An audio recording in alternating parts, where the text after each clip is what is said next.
persévérance. Pourquoi? Parce que je l'ai dit tout à l'heure que la mission première d'une église, c'est l'attendre le retour de l'église. Tant que le retour n'est pas encore de retour, nous devrons s'accrocher.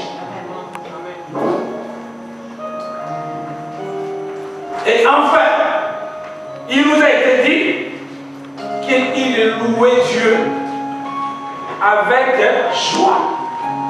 Je ne sais pas si nos louanges aujourd'hui en tant qu'église produisent toujours la joie. On verra. Mais, plus grave encore, la Bible nous dit qu'en faisant tout cela, il s'est partagé tout ce qu'il savait. Je ne sais pas si ce partage continue encore à vivre aujourd'hui, mais c'était le souhait de Dieu. Et enfin de toutes les choses, le nombre de gens s'ajoutait. Ça, c'est globalement la mission et l'image de l'Église. Mais aujourd'hui, heureusement qu'il y a Facebook pour ajouter les membres de l'Église.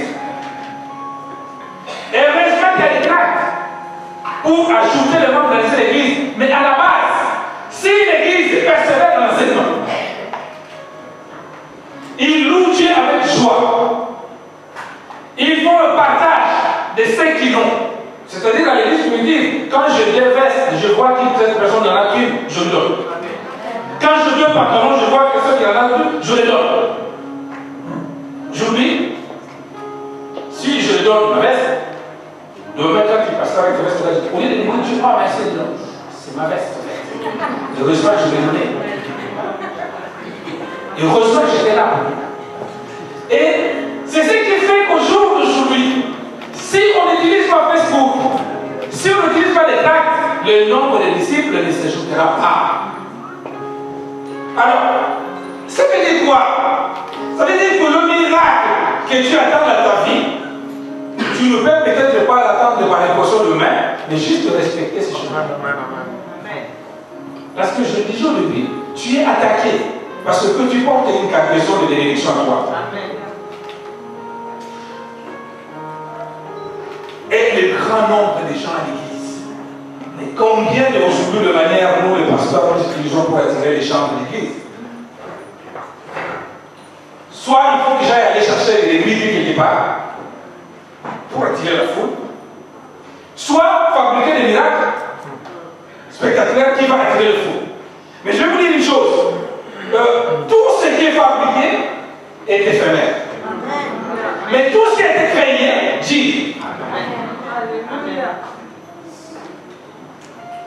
Alors, pourquoi l'église est la cible, le champ de bataille dans nos combats?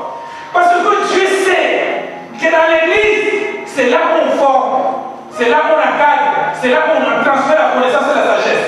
Il ne nécessitera jamais d'attaquer l'église. Ne soyez pas étonnés quand le diable attaque l'église. Parce qu'il sait. Il sait que si tout le monde se enseigne, ils ont la connaissance. Tout le monde vit dans la communion fraternelle. Tout le monde la crainte de Dieu s'empare. Nous formons une bataille. Donc la mission. Pourquoi l'église est ciblée? Parce que le diable a une mission contraire à la volonté de Dieu. C'est diviser.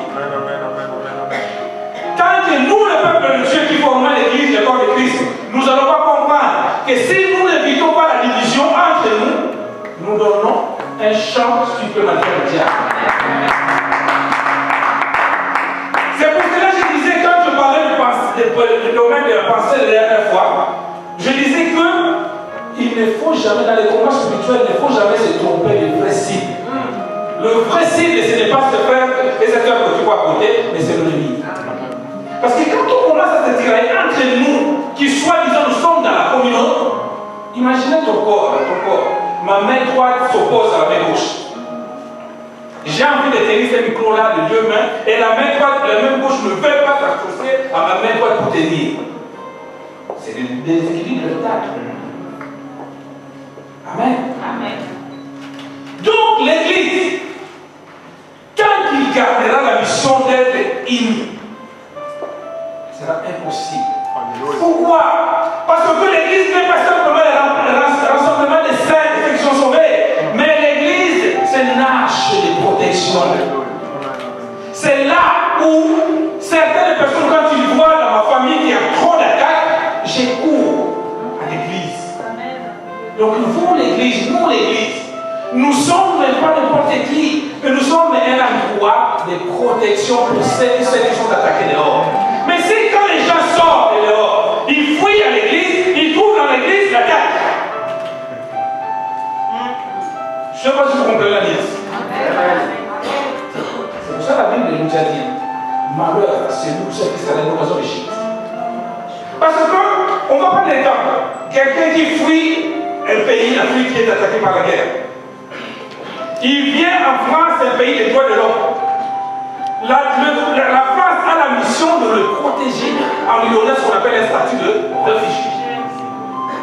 Donc, quelqu'un qui a mal, qui à chaque année a des morts subites dans sa famille, qui à chaque nuit il ne dort pas, qui à chaque semaine il y a des problèmes, des soucis, il dit j'ai entendu parler de quelque chose qui s'appelle l'église. C'est lâche. Alors quand tu l'arrives là, s'il trouve la communion fraternelle, s'il trouve le repos, s'il trouve la tranquillité, s'il trouve l'amour, nous allons sauver cette personne-là.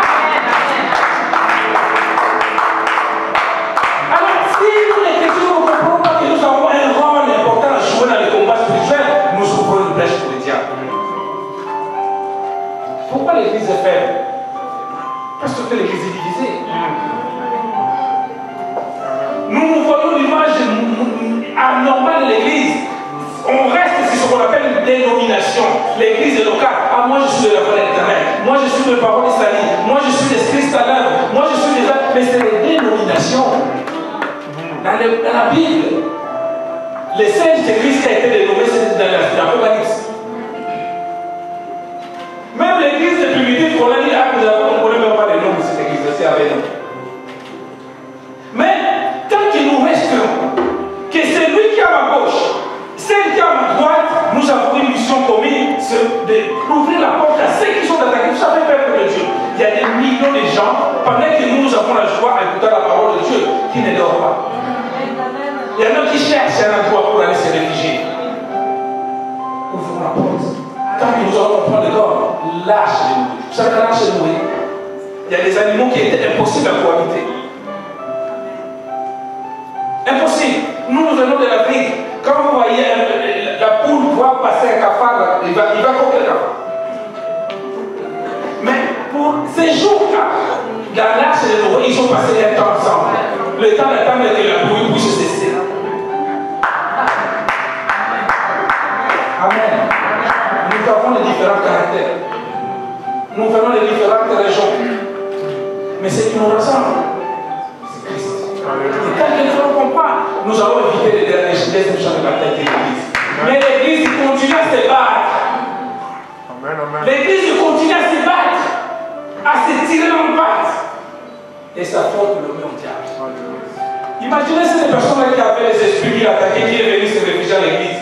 Ils trouvent la discorde à l'Église. Ils trouvent les conflits internes à l'Église.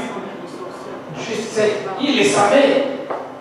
Si le monde dit que quand vous avez des linges sales, c'est cela ma famille, il le savait, il a dit, si vous avez des choses à se régler entre vous les chrétiens. Amen. Amen. Parce que les jours où, heureusement, je vais dire à la fin, Dieu a dit que le pouvoir de la mort n'aura aucun pouvoir sur l'Église. Et heureusement, parce que si les diables avaient le pouvoir de détruire l'Église, et l'Église n'existe plus, n'existe plus plutôt, que feront nos vies pour les attaques que nous subissons? On a des témoignages tout à l'heure, les gens viennent, ils appellent Dieu au travers des serviteurs et servants, et les gens ils m'appellent. Mais admettons que Dieu n'avait pas donné le pouvoir à l'Église, que l'Église disparaîtrait un jour. Vous vous rendez compte? Où irons-nous? Amen. Amen. C'est lui qui attaque l'Église. Il s'attaque directement à Dieu.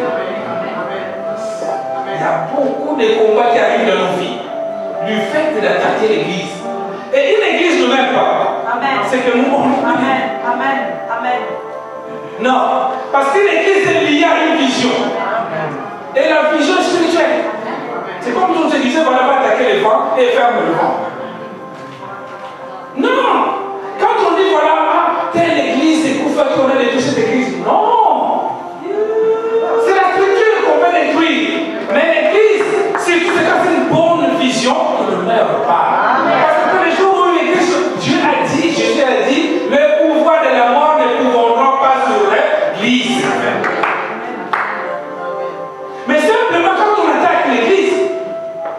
subi les conséquences du sol, qui est devenu Paul. C'est un chant. Et ce deuxième chant n'a aucun effet si l'Église comprend que nous devons être unis. Il y a certes des problèmes. Même quand on est en couple à deux, il y a des problèmes. On est que deux à la maison, mais il y a des problèmes. S'il y a des enfants qui s'ajoutent, il y a encore des problèmes. Mais c'est tout à fait normal. Dieu les savait que quand on est 100, il y aura 100 problèmes. Quand on est 200, il y aura 200 problèmes. Mais le plus important de tout cela, nous devons savoir que ce qui nous unit, c'est Christ. Et les gens vont comprendre cela. C'est des deuxième chant de la taille, nous ne pouvons pas.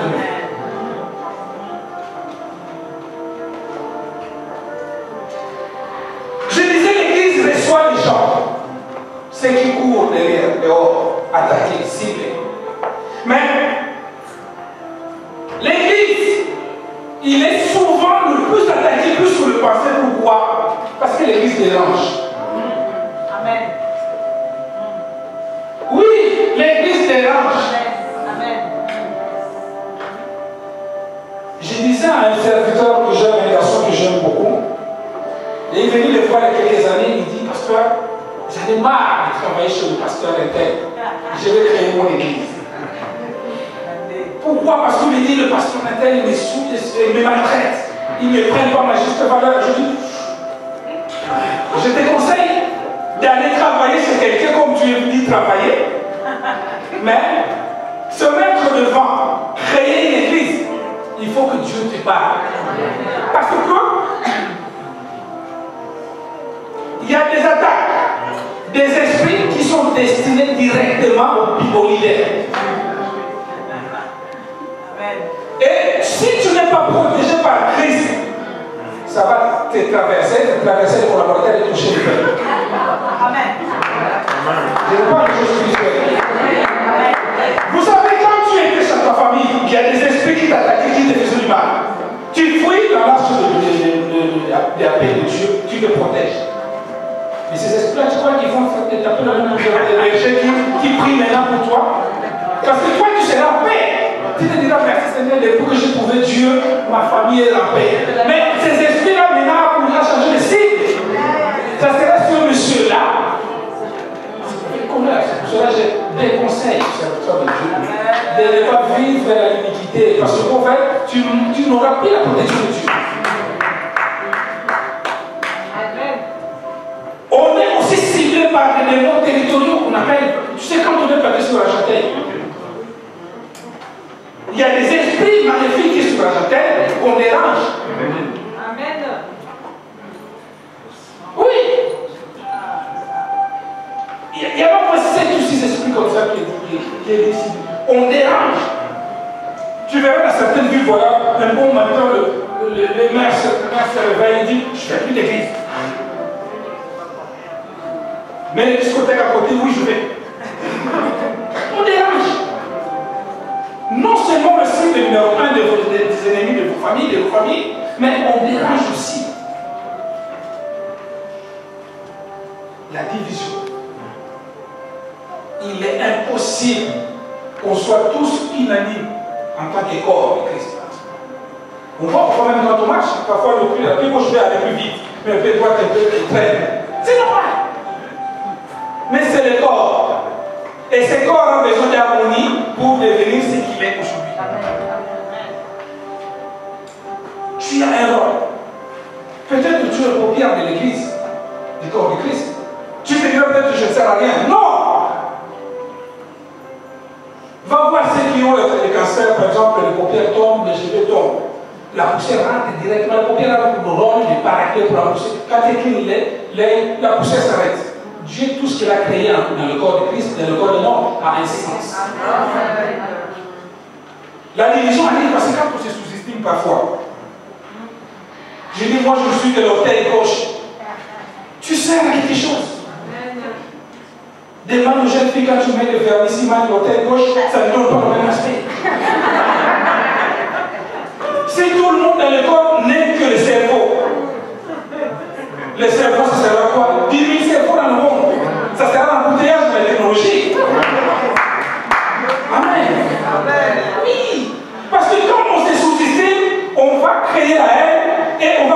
appuyer les cerveaux. On va commencer à appuyer l'épaule. Non, tu sers à quelque chose. Tant que nous serons unis, nous persévérons dans l'enseignement des épaules, de l'Église qui nous donne. Nous partageons communément ce que nous avons avec l'intercesseur. Nous prions Dieu avec sincérité. La Bible nous dit, Dieu écoute les prières de l'Église. Pourquoi quand la soeur disait tout à l'heure avant le voyage, on dit, venez, on va prier pour vous. Dieu écoute la prière de l'Église. Parce que vous savez, dans les secrets de la prière, nous parfois on se compte le nom de ce cas de temps. Oh, la soeur merveille a témoigné parce que grâce à mes prières. Pas frère. Vous savez, si Dieu nous ouvrait les yeux pour voir, quand on prie pour un sujet, parfois Dieu va écouter le prière de la soeur qui est tout au fond. C'est ta prière peut-être qui a fait quelque chose.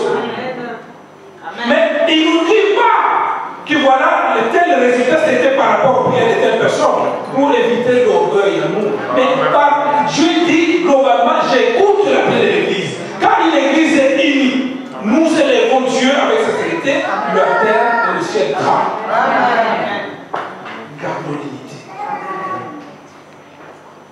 Ça sert à mon pasteur me disait à l'époque, il a dit, mais tu peux te battre pour l'Église qui sera le plus grand, qui sera la première, l'Église restera tant que le monde restera.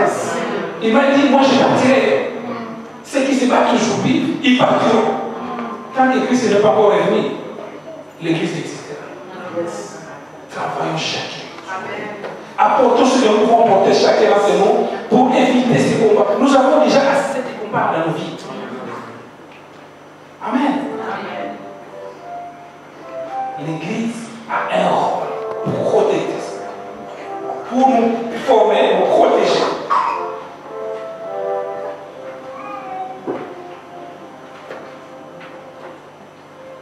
L'Église, sa force est tirée de Christ. Et Jésus en grec, parce que vous savez la Bible est écrite en trois principaux langues, grec, hébreu et une partie de arméen. Donc, en grec, Jésus signifie Joshua. Et on dit souvent Yoshua Massia. Et Joshua en grec signifie général. Donc, Dieu a laissé son église à Joshua, qui est le général du corps d'armée.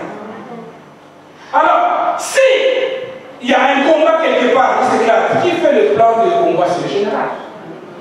Donc, tant que l'église sera unie derrière le général, nous serons la victoire. Nous serons la victoire. On ne peut pas avoir une victoire dans un combat en sous-estimant celui qui est le général en chef. On le verra. Alors, j'ai aussi noté quelque chose. Dans l'église, Dieu a équipé l'église. Il n'a pas laissé, Dieu ne fait jamais les choses à moitié. Éphésiens chapitre 6, que nous allons noter, je lis dans la maison. Dans Éphésiens chapitre 6, il y a des armes que Dieu a laissées. Si nous savons utiliser ces armes-là, tous ces armures que Dieu a laissées, sous la direction générale de Jésus-Christ, nous avons la victoire et tu auras la victoire. Alors, quand l'église a une victoire, l'église, ce n'est pas une structure, ce n'est pas le livre que nous voyons. Quand l'église a une victoire, c'est celles et celles qui composent l'église qui aura une victoire. Je ne sais pas si on peut comprendre. Quand nous avons une victoire à l'église, ce n'est pas le mire qui ont pris la victoire, mais c'est toi et moi aussi les victoires et les récits de ta vie sans les avoir. Je ne sais pas si je peux comprendre. Parce que les gens ils croient que quand ils combattent une église, ils combattent les pasteurs fondateurs de l'église. Non! Parce que le récit de l'église, c'est ta récit. Comme ta vie est dedans, tu es dedans. Tu es dedans. Même si tu sors de devant l'Éternel, tu vas dans notre église, tu seras dedans dans une église. Voilà pourquoi parfois beaucoup de freinage dans nos vies. Parce que souhaitons la réussite d'une église qui est corps de Christ, pas en tant que dénomination. Parce que tant que le corps de Christ est nourri, tu seras nourri. Tant que l'église de Christ est en bonne santé, tu seras en bonne santé. Quand les anges fixent le regard sur l'église, ils voient la tête et le tête de chaque personne.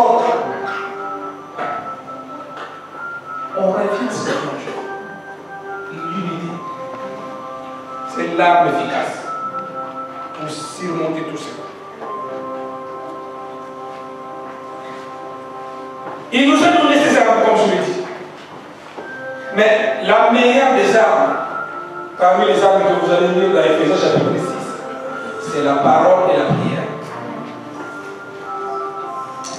Quand on a une bonne connaissance de la parole de Dieu, et on a une très bonne vie de prière, on a la réussite.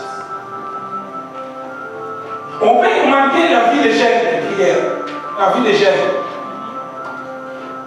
Tu peux ne pas avoir la force de gêner, mais si tu as une bonne connaissance de la parole de Dieu et une bonne vie de prière, tu as une réussite. Pourquoi? Parce que dans la parole, tu as la connaissance de ce que Dieu a dit et tu pourras répondre facilement à l'ennemi quand il vient attaquer. Mais quand on n'a pas une bonne connaissance de la parole de Dieu et on prie, en priant, qu'est-ce qui se passe?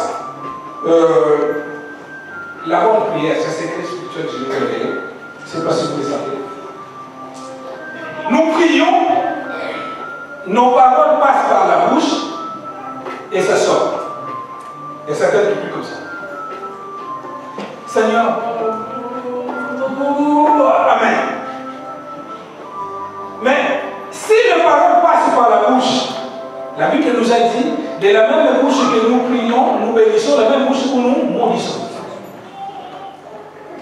Une bonne prière spirituelle commence, sorte du cœur et ça remonte par la bouche avant de sortir.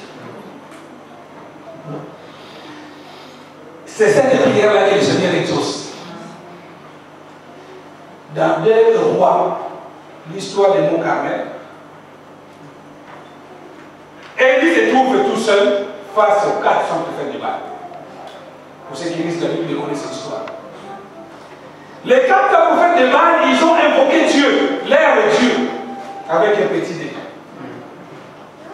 Parfois, comme on dit, quand on lit l'histoire, parfois, ils se moquaient d'eux. Ils continuent encore à invoquer, parce qu'ils parlaient la bouche. Et les défis, c'était quoi? C'était que celui ou ces groupes qui seront le premier à faire descendre le feu, brûler l'Holocauste, sans mettre le feu. Que le bois qui était mis sur l'Holocauste puisse se brûler sans mettre le feu. C'était le défi. Et ils étaient 400. Et il était seul. Mais il commençait à prier. Il a dit, vous êtes de nombreux, commencez déjà à prier. Ils ont prié. Ils ont invoqué leur Dieu. Ils ont invoqué leur Dieu de leur bouche. Ils ont invoqué leur Dieu de leur bouche. Je pense que certains parlaient même en langue. Mais remarquez quelque chose de spirituel qui est passé dans la bonne prière. Quand Élie arrive, il dit, je vais adresser encore le défi, renverser l'eau sur ce bois. Vous savez déjà, sans allumettes, sans feu, sans rien, c'est un peu difficile que le bois puisse se prendre le feu, puisse s'allumer. Mais il a dit, mouillez d'abord. Mais cette eau qu'ils ont mouillée, ce n'était pas n'importe quelle eau. Ah non. Les gens voyaient et c'était des bureaux. Mais ce n'était pas n'importe quelle eau. La parole, c'est l'eau. Quand on lit la parole de Dieu, il faut être réveillé. J'entends, on va dire, ah, Jésus a multiplié l'eau, a changé l'eau en vin. Il a donné de l'eau et le vin à la fête de Noce de Cana. C'est lui-même qui a fait multiplier l'eau, il a changé en vin. Voilà pourquoi vous nous intéressez de boire du vin. Mais il a dit, amenez-moi des criches d'eau. Est-ce que le vin, on le fabrique avec l'eau?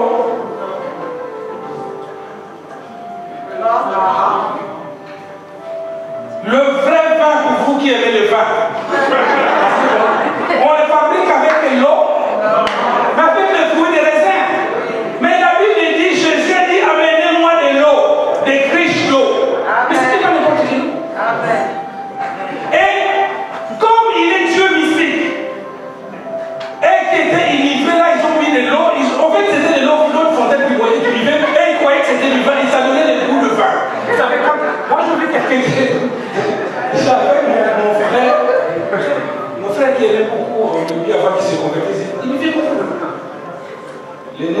Il vivait beaucoup enfant. C'était ma prière, je dis, mais Seigneur.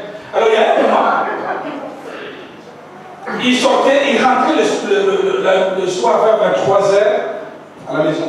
Bien bourré comme ça.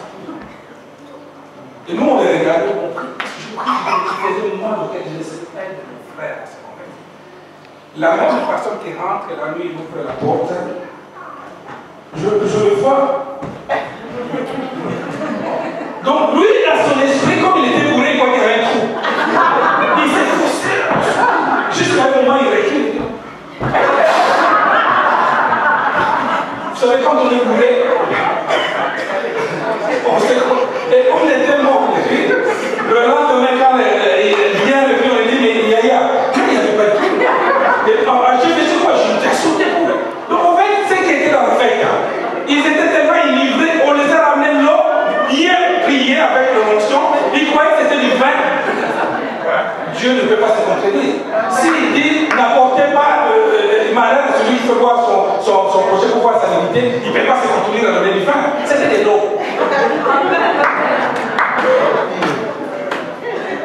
Est-ce que je comprends? Et il dit ramène-moi de l'eau renversée sur le bois.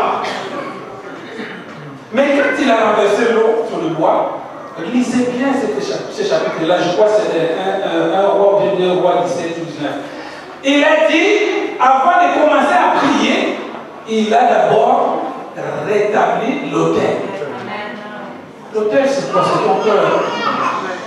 Nous échouons dans nos prières parce que nos paroles ne passent pas par l'autel, ça passe directement dans la bouche. Et alors, tant que le degré de ton autel n'est pas bon, tu peux sortir des millions de paroles sur la bouche, ça n'aura aucun. C'est là l'échec de ta prière. Quel est l'état de ton cœur? Parce que la réponse est les bonnes choses sortir d'un cœur pur. Tu ne peux pas me faire croire à Dieu qu'un cœur ranquiné, un cœur mauvais, un cœur sorcier peut sortir des paroles pas exaucées. Non! Non! C'est là où nous échouons. Et nous prenons Dieu pour menteur.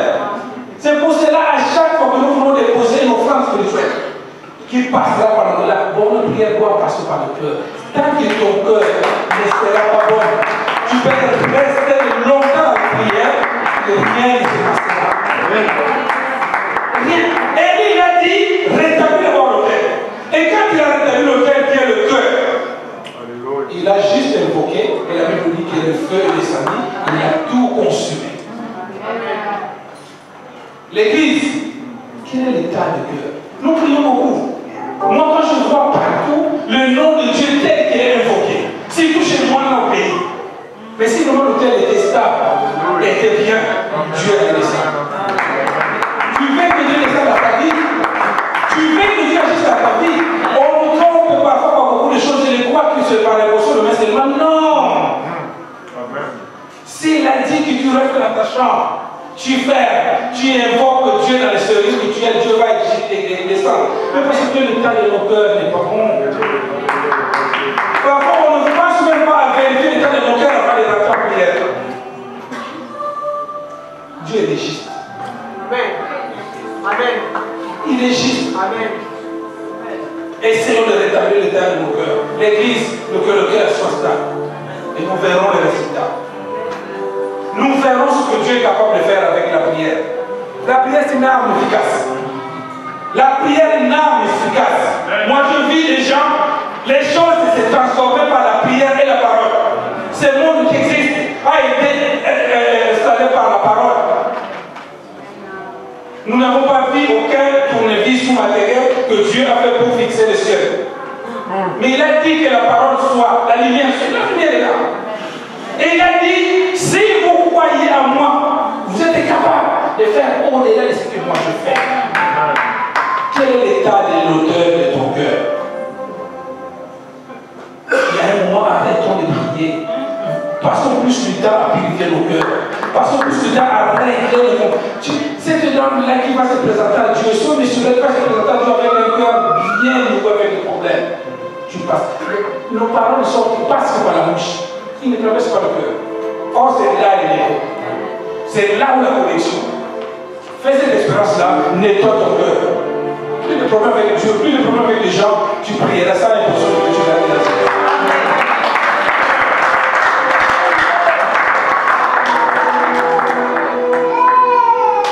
quelques choses à éviter dans le combat spirituel quand on est en tant qu'église. Premièrement, il faut éviter la peur. Vous savez, la peur, ça détruit. La peur, ça affaiblit. Il y a des gens qui vont dans le combat spirituel déjà avec un échec proclamé. Dans la famille, tu sais, il y a tel esprit. Dans la famille, il y a tel problème. Bon. Il y a déjà parfois certains chrétiens qui s'attendent déjà à tout. J'ai entendu le tante tel, elle est morte de cette maladie-là à 40 ans. Moi, je m'approche à 35, je dois aller voir déjà les médecins pour anticiper parce que je sais que ça va arriver. Vous savez, Dieu ne fera jamais rien sans vous. Amen. Amen. Dieu ne peut pas faire quelque chose sans toi. Il t'associera toujours. Amen. Non, il est obligé de t'associer. Donc si toi, tu ne peux pas collaborer avec Dieu, tu n'auras rien. La peur, ça t'empêche d'avoir beaucoup de succès dans la vie, avoir beaucoup de réponses dans la vie. Parce que celui qui a la peur n'a pas la foi. N'a pas la foi. Pourtant la foi, le Bible nous dit, il est possible que tu sois agréable à Dieu. La deuxième chose qui empêche la force de l'église, qui pousse la rancune. Trop de rancune dans l'église de corps de Christ. Pas seulement la voix de l'Éternel, mais je fais le tour de l'église et j'ai compris que les églises vivent avec des rancunes. Il y a certains pasteurs qui ne parlent pas avec le pasteur de l'église. La rancune tue sa force. Le diable essaie fort de me l'enlever. Tel fidèle qui n'a pas droit d'aller à telle conférence parce que c'est le pasteur à tel qui a organisé.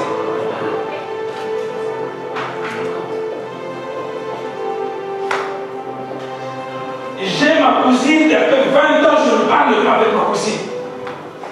Mais je suis l'église. Il y a certaines personnes, même dans mon assemblée, je ne donne pas bonjour. Mais je suis l'église.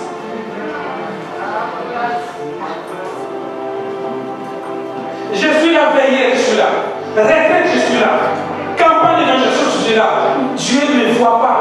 Mais le cœur, la rancune. Vous savez, quand on bloque quelqu'un, je l'ai toujours dit, c'est lui qui souffre le plus. Ce n'est pas celui qu'on a bloqué dans ton cœur, mais c'est toi qui as bloqué dans ton cœur. Parce que lui, parfois, il ne sait même pas que tu ne parles pas, parce que tu es une rancune. Mais toi, ton cœur sait que j'ai une rancune de Joël, j'ai une rancune de Marie, j'ai une rancune de... Parfois, elle ne savait pas. Et vous allez remarquer, c'est lui qui vit dans la rancune, il vieillit vite.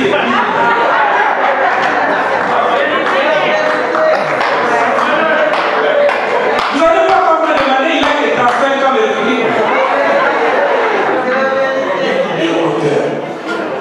Dieu a besoin d'agir quelque chose dans ta vie. Mais il trouve la rancune. Et souvent, moi j'aime quand j'entends, ah, ils m'ont prêché ce matin. Oui! Je suis content quand j'entends ça. Parce que je sais que la parole a fait et je ne vais pas pécher de moi.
refroidissement de l'amour, c'est la troisième chose qu'il fait. Quand l'amour se refroidit, même le prière devient inefficace.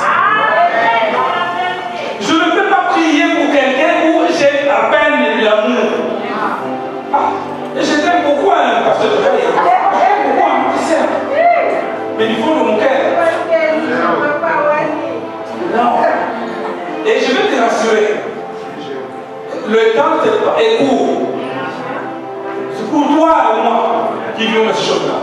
Parce que nous partirons. Nous partirons. À quoi bon de gaspiller le peu de temps que nous avons sur la terre? J'ai disais tout à l'heure que tu as des transports dans ton cœur, dans ton corps, beaucoup de promesses. Les promesses émoutionnelles de ce fond de ton cœur te disent, moi je vais sortir, j'attends, il est l'heure. Et toi tu le bloques. Moi on m'a dit qu'à 35 ans tu vas devenir riche, j'ai la bénédiction des richesses. Toi tu le bloques. On m'a dit que quand tu seras marié, tes entrailles vont être rapides. Je suis là, les enfants de gauche à droite de bousquet. Toi tu le bloques. Libère. Ça c'est la bénédiction. Vous savez, quand l'église est bénie, je disais c'est l'église qui est bénie, mais c'est chacun individuellement. Et je le dis, je le répète. Moi, Dieu m'a dit, bâtir l'église qui s'appelle la voie de l'éternel.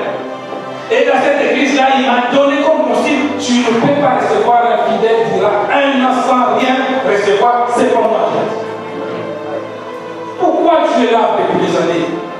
Parce que quand tu vas passer 5 ans sans rien, tu risques de tomber dans la haine, dans la jalousie. Et pourtant tu es dans une bonne place où Dieu te bénit.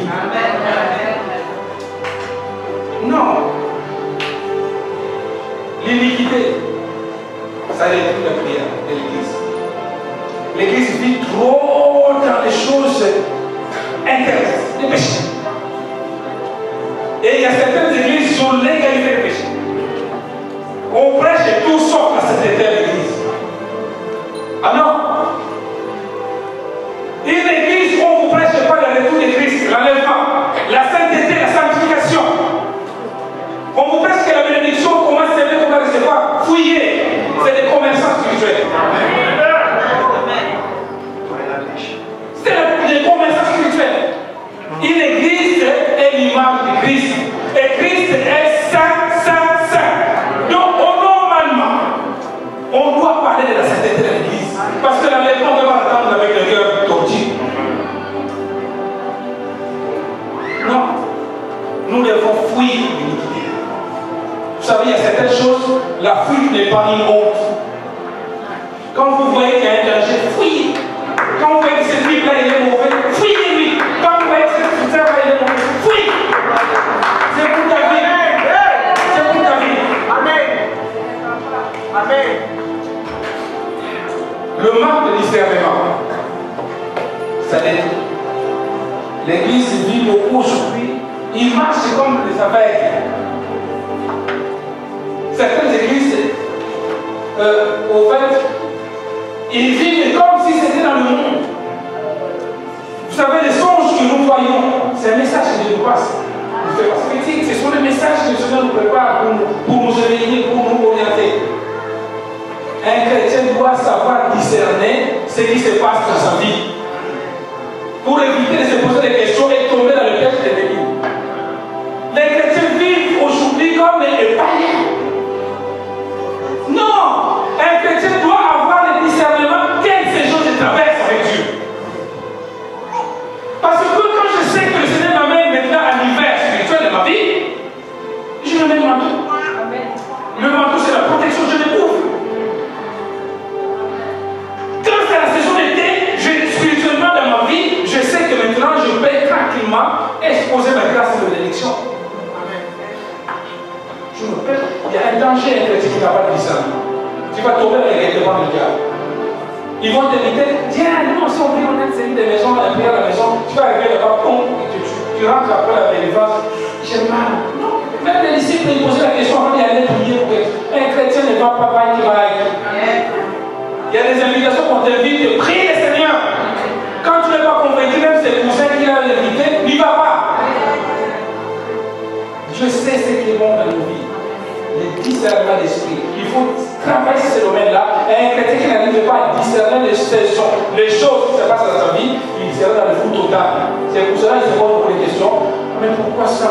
Pourquoi c'est ça? C'est peut-être une session de formation. Toi, tu appelles ça les démons. Parce que tu n'as pas discerné. C'est une session de formation. Dieu te parlera quand tu lui poses la question. C'est-à-dire, où tu m'amènes? Qu'est-ce que tu veux me montrer? Et avec le discernement, on aura dit à comprendre comment Dieu il fonctionne, comment il a des. Même dans la vie qu'on vit. Des fois, parfois, il utilisait les colonnes de Dieu pour se déplacer. Parfois, devant la bouchon à place, c'était forme de feu. Mais les chrétiens sans discernement, ils vivent dans la monotonie. Il y a quelqu'un qui me disait, aujourd'hui l'église n'était pas là. Pourquoi? Parce qu'il n'y a pas de parole là, il y a 9 dons. Il n'y a pas que le parole là. Peut-être que ce matin, Dieu a parlé par l'adoration. Je veux l'adoration quand ça sort du cœur. Essaye cette expérience-là. Adore Dieu avec ton cœur. Tu chantes la chanson là, qui sort de ton cœur. Tu sens de ton cœur, Dieu est grand. Chante ton nom combien il est beau, tu verras, oh, même mes épreuves, même mes difficultés, Dieu est grand. Mais quand ça sort de la bouche, ça oublie, parce que nous parlons beaucoup, on oublie. Chantons, adorons Dieu avec le cœur. Prions avec le cœur. Que les paroles sortent de nos cœurs. Vous savez, ces paroles qui sortent du cœur, ça impacte. Ça peut utiliser sous forme de pleurs. Je sais.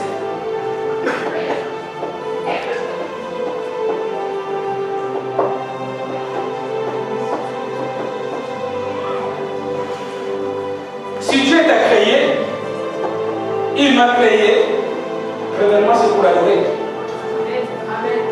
C'est pas pour te donner le bien. Non, c'est pas pour te donner le bien, mais pour t'adorer. Je aime l'adoration. Et quand on a une vie remplie, un cœur sain, des fois il y a certains sujets de prière qui passent dans nos vies. Je disais le discernement. Moi, il m'arrive que certaines choses que le Seigneur me discerne, je ne prie pas, mais j'adore. Mais il ne faut pas, parce qu'on n'a pas le discernement. Il y a certaines choses dans la vie, on ne prie pas, mais adore seulement Dieu. Dis-lui, Seigneur, merci pour la situation que tu me traverses, parce que je sais déjà ce que Dieu a fait de préparé.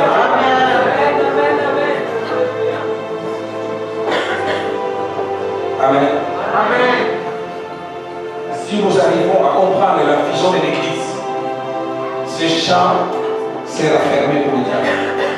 Les derniers champs de bataille, après les pensées de l'Église, c'est le lieu céleste, c'est-à-dire le monde de Jésus. Dans Jean chapitre 4, verset 24, nous n'allons pas les lire. La Bible nous dit,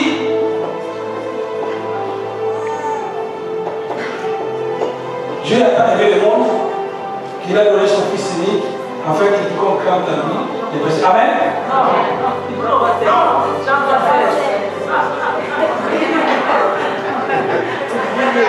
Il a été, merci Seigneur. Parce que j'ai choisi un texte que nous connaissons ça sur là. Dans Jean chapitre 4, verset 24, il est écrit, Dieu est esprit. Que celui qui l'honore, l'adore en esprit et en vérité. Amen. Vous avez le but. Confirmez-le. Parce qu'il y a des limites.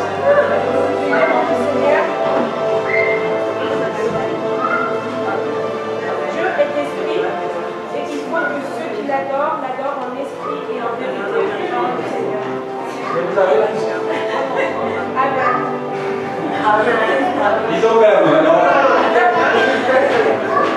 C'est sans me vanter, mais moi j'ai passé du temps à lire la Bible. J'ai connu au moins plus de 150 ou 200 versets comme ça. Ça peut arriver. Dieu est esprit. Quand vous voyez esprit avec les grands E, c'est le Saint-Esprit. Esprit avec petit E dans la Bible, c'est ton esprit humain. Donc là, Dieu, il est esprit. Il a dit à vous, qui l'adorent doivent l'adorer en esprit et en vérité. Alors, on parle du monde des esprits. L'homme est tripartite. Il est corps, il est âme, il est esprit. Alors, quand Dieu dit que c'est lui qui l'adore, doit l'adorer en esprit, comment, si tu ne développes pas la troisième partie de ta tripartite qui est esprit, tu peux adorer Dieu? On se fait comprendre? Non. Je disais, la Bible nous dit qu'en l'homme, il y a le corps, ce que nous voyons, l'âme et l'esprit. Et il dit que c'est lui qui veut m'adorer moi. Il y a le corps et l'âme. Alors, les trois parties servent à quelque chose. Le corps, c'est une enveloppe que Dieu a donnée pour cacher et couvrir et protéger ce qui est en toi, le précieux. L'âme et l'esprit, c'est les choses les plus précieuses qu'on a qui est invisible. Il est à l'intérieur du corps. Alors, l'âme donne la forme au corps selon la nature de ton âme. Tu verras quelqu'un qui a une âme tordue, son corps va refléter l'image. Quelqu'un qui est colérique, par exemple, le visage sera toujours fermé. Parce que ça reflète. Mais il dit que si tu veux m'adorer, moi Dieu, il faut que tu m'adores à l'esprit d'abord. Alors, en conclusion, un chrétien spirituel est capable d'adorer Dieu, mais un chrétien charnel, il est impossible d'adorer Dieu. Or, si tu n'adores pas Dieu, on a dit tout à l'heure que Dieu nous a créés pour l'adorer. Mais si tu n'arrives pas à adorer Dieu parce que tu n'es pas en connexion avec l'Esprit, c'est-à-dire que tu ne sers pas à grand-chose dans le royaume de Dieu, dans le corps de Christ. Donc, la première démarche qu'on doit faire, c'est dans le corps. Le corps, c'est bien. C'est juste la carapace. On la bénit, on fait tout ce qu'on veut, des poudres, des savons, des maquillages, tout ce qu'on veut. Mais le corps ne joue qu'un rôle infime par rapport à ce Dieu qui reste. La première année, on nous a dit qu'on est poussière, on rentrera poussière. C'est la première année que cette carapace, c'est ce qu'on met dans le cercueil et puis on enterre. Parce que quand quelqu'un décède, on n'enterre pas l'âme, on n'enterre pas le cœur, je ne sais pas si vous savez. À la seconde que la personne meurt, si tu as servi Dieu, l'ange vient récupérer ton cœur. À la seconde. Si tu as servi le diable envoie les démons viennent récupérer ton cœur. Donc quand on se roule par cœur parce que j'ai perdu maman, j'ai perdu papa, tout ça, tout, c'est le corps, l'âme de Dieu. À la seconde que la personne décède. C'est le mystique de Dieu. L'esprit aussi pareil sort du corps. On n'enterre jamais le corps avec l'âme et l'esprit. Alors, maintenant, si tu n'as pas une connexion avec l'esprit, tu peux faire 100 ans, croyant que tu adores Dieu, mais tu n'adores pas Dieu. Voilà pourquoi les réponses ne sont pas dans la parole.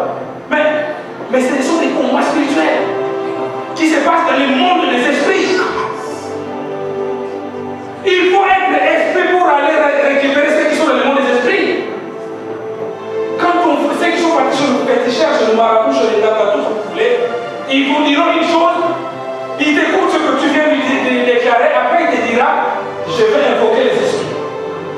Parce que pour rentrer dans le monde des esprits, il faut être esprit. Si on ne rentre pas avec le corps charnel dans le monde des esprits.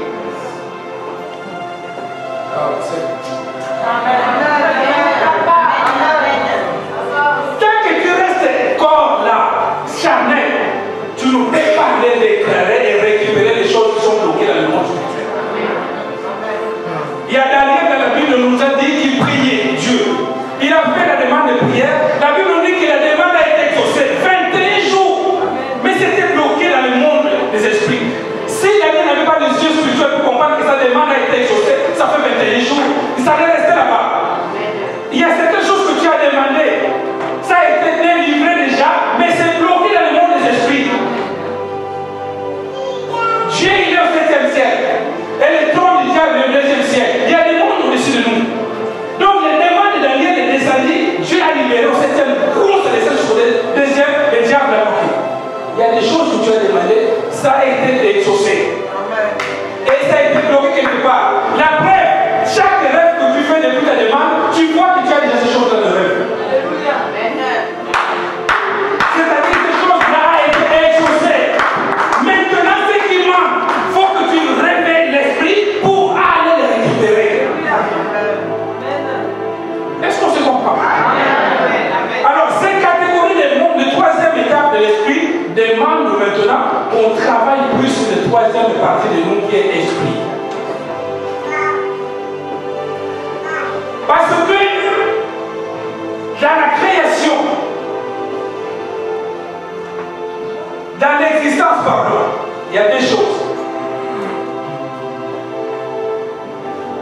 il y a l'existence, il y a deux choses. Il y a la conception et la création.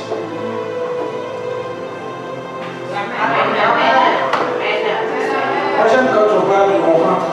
En fait, il y a dans l'existence, il y a la conception et la création. Je vais donner l'exemple. Ça, le miroir. Nous voyons, ce que nous voyons là, c'est la création.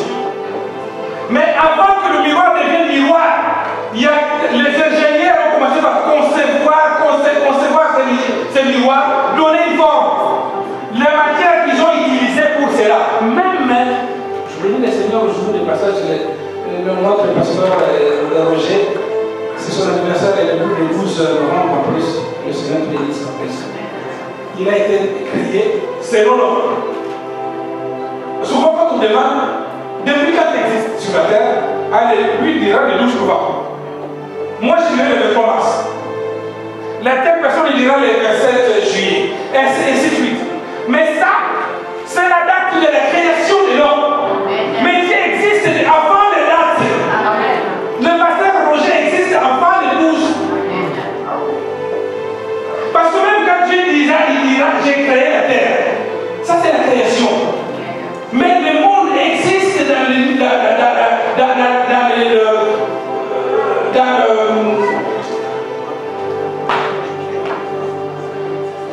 la création dans la conception. Quand une voiture sort de ici, on dit ah c'est une belle Peugeot 208. Mais ce n'est pas parce qu'on a vu la Peugeot 208 que la Peugeot 208 a créé là. Non, la conception parfois ça dit 45 ans, ils modèlent les modèles, ils font les maquettes, ça sort, ils voient. En fait, la forme de 208 qui va sortir, c'est après avoir passé beaucoup d'étapes de la conception. Après, il valide, il dit bon, on sort le modèle, mais le yeux voit la création. Donc, dans ta vie, c'est là qu'on se trompe. Ce que tu vois dans tes yeux, qu'on appelle la bénédiction, c'est la création. Mais Dieu, dans les secrets, il a déjà conçu des plans dans ta vie. Mais tant que tu n'es pas esprit, tes yeux ne voient pas ça. C'est pour cela qu'il dira à Abraham tout seul, le pauvre monsieur tout seul, mais dans la conception, il a vu Abraham, le père de l'unité des nations. Pourquoi donc il s'interroge? Il dit, Dieu n'est pas bête. Il dit, ne vous inquiétez de rien. Et pourtant, je passe des moments difficiles. Et pourtant, je manque de telles choses. Et pourtant, il me manque de choses, mais il me dit, ne t'inquiète de rien. Et quand tu lis ce verset, il dit, ne vous inquiétez de rien, mais en toutes choses, faites connaître à Dieu vos besoins par des prières et des explications. Il donnera quoi? La paix. La paix, pourquoi? Parce que quand tu as la paix, c'est une assurance. Des choses que tu n'as pas correct. C'est-à-dire ce que je reçois moi dans ma vie, quand je vais passer pour témoigner, ce n'est pas que ces choses-là aient été créées ces jours-là. Non! Il m'appartient depuis la conception. C'est là où, alors, nous les chrétiens, nous avons que l'esprit qui est à nous, mais nous ne développons pas ça. Mais le diable a développé le sens de l'esprit. Le monde des esprits, ils ont beaucoup plus de l'oreille d'avance que nous. Je vois parfois certaines personnes, ça me fait rire. Avec au XXIe siècle, lui il continue à utiliser les méthodes de sorcellerie à voler sur la peau des cacahuètes. C'est son avion. Et puis c'est comme moi je suis sorcier, je suis allé dans Kosambu, je suis sorcier. Franck ici, je ne sais pas Franck ici, lui il a utilisé le. Je ne sais pas si ça compte de quoi il a traversé la marche. C'est des petites choses, c'est la bassesse. Moi, quand je vois des choses, je dis arrête. Va te former. Il continue à voir des sangs. Et pourtant, aujourd'hui, ils sont capables de fabriquer des steaks sans la viande. Arrêtez de tourner les petits gens pour rien de manger les corps. Je ne sais pas des steaks sans viande, sans corps. Tu vas sortir dans le monde sans qu'ils voient que tu as bien. Pourquoi tu t'inquiètes? Parce que tu n'as que le Dieu humain. Et pour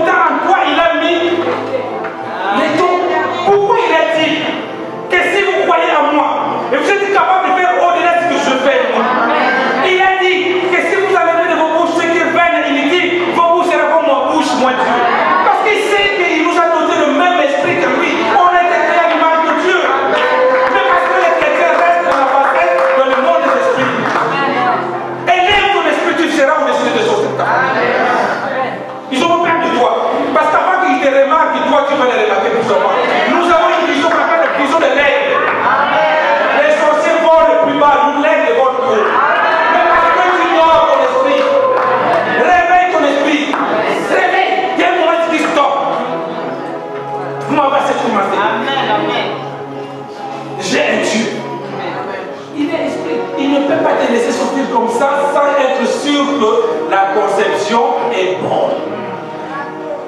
Amen. C'est lui qui n'a pas l'esprit, voit que ce que tu as aujourd'hui. Mais dans l'esprit, on sait ce que tu seras demain. J'ai dit là une femme un jour, je l'ai croisée comme ça dans l'église, j'ai dit, ma soeur, prépare tes bagues parce que moi je vois à côté Marie les pauvres. Mais je n'ai même pas de proposition. Tu marches là où tu es. Ne te soucie pas. Parce que c'est que tu as des manipules là. Soit c'est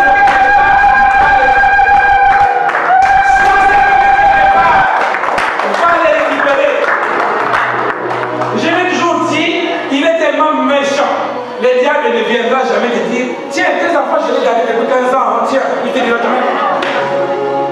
Il te dira jamais, tiens, ton travail, tiens, je l'ai gardé, tiens, ta carte de séjour, non.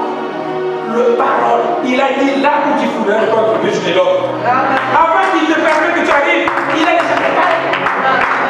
Par qui tu l'auras, comment ça passera, que même la personne qui te donnera la préfecture, il a déjà planifié. Tu seras étonné, tu dis, ah, j'arrive à la préfecture, mais l'esprit me dit de leur vers ces guichets-là. Parce que ce qui était le guichet 4, le monsieur-là était bizarre. Mais il a planifié ce homme-là pour toi. Il a planifié. Il a planifié. Pourquoi tu te bats? Pourquoi? Parce que ton esprit est encore petit. Les gens, ils t'habillent seulement le corps. Tu verras le corps. Je pèse combien? 110 kilos, 2,50 m. Mais l'esprit,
critiquer a résolu son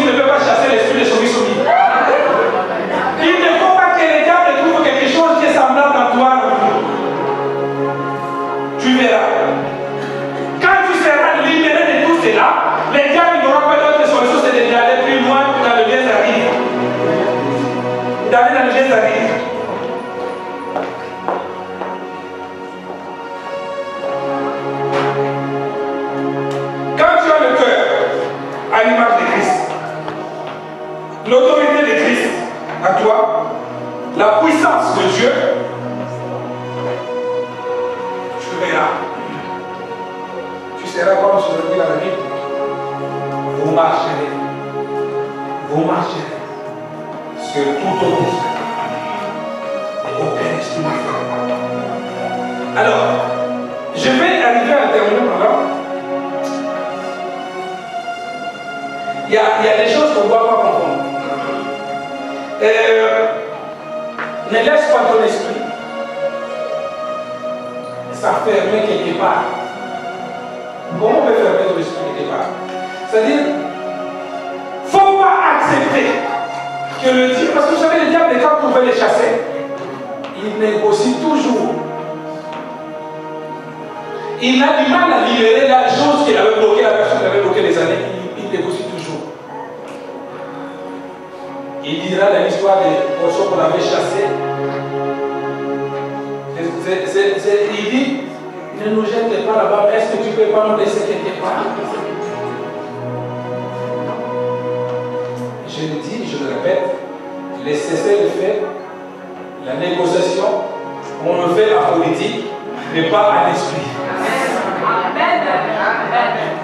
Tu veux donner l'ordre de quitter. Et vous allez voir, il y a certains esprits qui sont remplis dans les cœurs des gens. Quand cet esprit-là va comprendre que la personne m'a détecté, il aura dit des choses.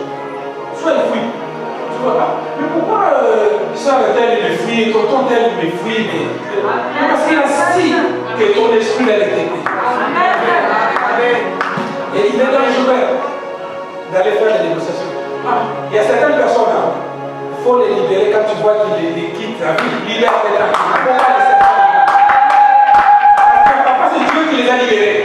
Quand tu vas essayer de les faire, toi qui es la mère Thérèse par amour, ils vont te bouffer après. Parce que quand ils vont revenir, ils reviendront en force. Ce n'est pas la division. Attention. Mais Dieu peut parfois t'orienter d'éviter tel ou tel endroit, tel ou tel.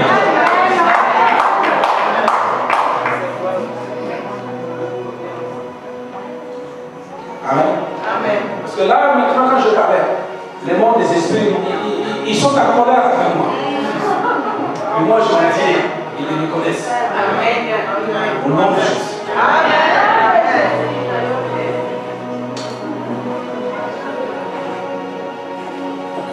Alors, quand on a une force, au-dessus de tout cela, à l'église, il y a deux choses qu'il faut, des esprits qui doivent éviter. Je vais le parcourir vite dans 5 minutes. Il y a l'esprit d'Antichrist. C'est quoi l'esprit d'Antichrist? C'est un esprit qui habite les chrétiens et chrétiennes. Ça n'habite pas le païen. L'esprit d'Antichrist habite un chrétien et une chrétienne. Mais vous allez remarquer que, malgré qu'il soit comme s'il est de l'autre, mais en réalité ses actes ne sont pas pareils. Amen, amen, amen, amen. Parce que un démon ne peut pas combattre un démon. Un ange ne peut pas combattre un ange. Mais l'esprit d'Antichrist, l'église, je disais tout à l'heure, il faut avoir le discernement. Il est parmi les chrétiens. Ce sont des gens, des hommes et des femmes, qui sont partis des églises locales dans le monde, mais qui ne travaillent pas pour Christ. Ils travaillent pour les diables. Mais les œuvres, comment vous allez reconnaître les œuvres qu'ils vont faire? C'est-à-dire, dans la Bible, il y a un moment où ils allaient construire les tables, les reconstruire les tabernacles. Il y avait deux personnes. Quelqu'un qui s'appelle Tabalaï Komisha. Ils s'opposaient à reconstruire le tabernacle. Mais vous êtes des chrétiens. Mais pourquoi vous vous opposez à reconstruire le tabernacle? Ce sont des hommes et des femmes qui sont là, dans l'église, dans les églises du monde entier. C'est pour ça qu'on fait attention. Cet esprit-là existe. Les gens, quand tu vois l'Antichrist, ce sont des gens qui ont des cornes et tout ça. Non, c'est chrétiens. Mais ils ne sont pas pour les vous. Ils ne sont pas avec nous ensemble. On le reconnaît, il utilise la puissance démoniaque, mais remplit les gens jalousie et de haine. Ah, c'est toujours lui. Ah, c'est toujours elle. Ah, c'est bon. Mais si tu es chrétien, bénis le Seigneur pour la grâce qu'il a mis aussi. Leur mission, c'est d'endoctriner d'autres personnes sans discernement. Tu n'as pas vu que c'est toujours le pasteur qui est au nom. Oh non, il y a qui lui, hein. Et si tu n'as pas discernement, tu dois se dire, oh oui, oh ouais. Mais bénis le Seigneur pour le faveur que la grâce a dit aux telles personnes.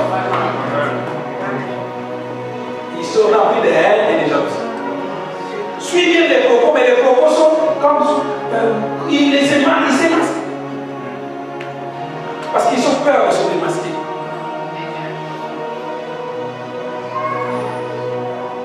Ils ont le refus de pardonner. Quand tu vois quelqu'un qui a le refus de pardonner, tu peux même me citer, bon, si je te fais du mal, pardonne-moi. Ah non, moi, de toute façon, nous sommes de toutes les façons. Mais quand on pardonne, on oublie, on efface. Mais tu es chrétien, tu es sœur ou frère en Christ.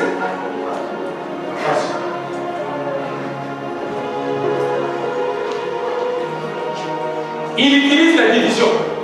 Il crée l'église dans l'église. C'est-à-dire, eux, ils n'ont aucun ministère à titrer.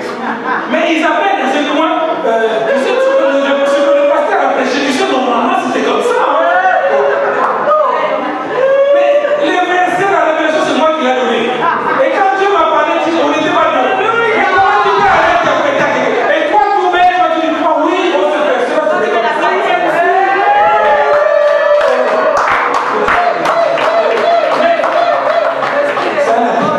Il met des bouleversés pour que tu puisses avoir la règle de la parole.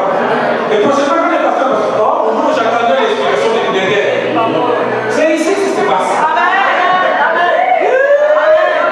Attention.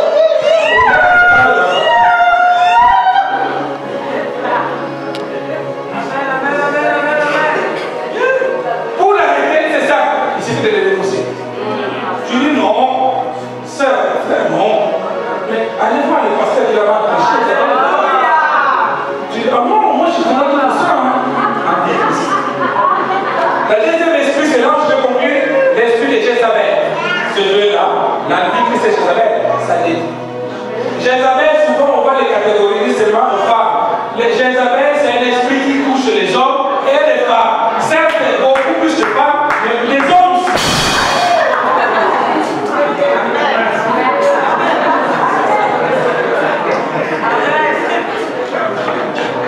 Cet esprit,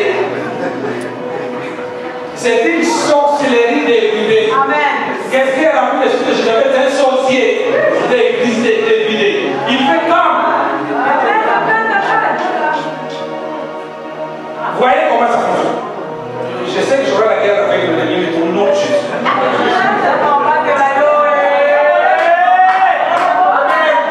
Ils sont remplis de haine, ces gens. Parfois, quelqu'un qui prêche la parole, mais tu vois là où. On t'a invité ou pas? Si tu ne peux pas, vas-y.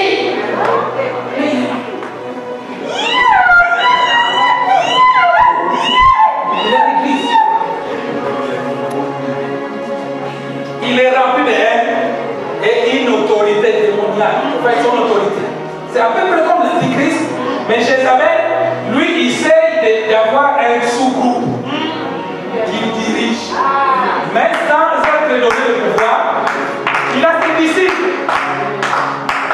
Si vous ne démontrez pas que Jésus, Jézabel, ça crée la religion dans l'église. Ils ont du mal à se soumettre à une autorité. Ils aiment les pouvoirs et les grades. Tellement que le Saint-Esprit va révéler au leader de ne pas lui donner les grades parce qu'il a l'esprit de Jézabel, mais lui il aime. Il est capable de vous offrir tout ce que vous voulez pour acheter le pouvoir. Si le pasteur n'est pas rempli de révélations, il risque de mettre Jézabel comme président de l'église. Et pour cela, vous devez faire très attention aux serviteurs de Dieu. Ne soyez pas achetés par le matériel. Quitte à marcher avec les saints pantalons et les chaussures, mais si tu t'achètes parce que l'esprit de Jézabel va contrôler ton ministère. Il va te dicter pourquoi tu es nommé telle personne.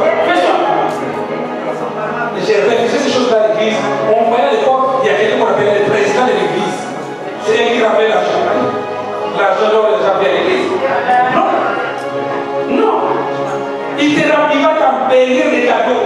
Il va faire comme s'il t'aime. Mais tout cela dans notre devoir pour l'autorité avec les serviteurs. Il rédige la solution. Il est la première place de l'autorité. Jérémie ne désire pas la collaboration, la cohabitation, il n'aime pas. Il fera tout à écarter. Il acceptera seulement vivre en collaboration avec quelqu'un si cette personne est capable d'être dominée. Si tu essaies de t'opposer, il est comme. J'ai noté beaucoup de choses.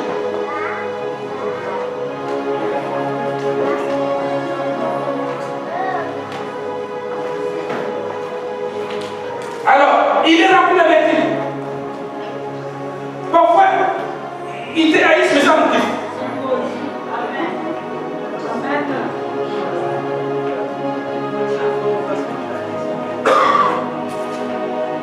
Il est rempli de vanité. Tu sais, moi, j'ai prié. Et c'est les choses que font là-bas, je le fais. Moi, c'est tout ma qui. Tous les chrétiens qui viennent de l'Afrique. Tous les chrétiens qui viennent de l'Afrique, tous les gens qui viennent de l'Afrique, personne n'était pauvre en Afrique. Mais pourquoi tu es venu ici? Moi, j'avoue que j'étais pauvre. C'est pour ça que je voulais gagner ma vie ici. Et personne n'a jamais fait quelque chose. Ils étaient les docteurs de la parole, les prédicateurs. Mais quand tu vois leur vie ici, n'a rien à voir avec les docteurs et les livres de Christ. L'esprit de Jézabel. Dieu est là, il aime l'humilité à la soumission. Même quand on connaît quelque chose, quelqu'un qui est posé, qui a l'humilité, il s'assoit, il écoute. Et quand tu vas dire, je fais un bruit,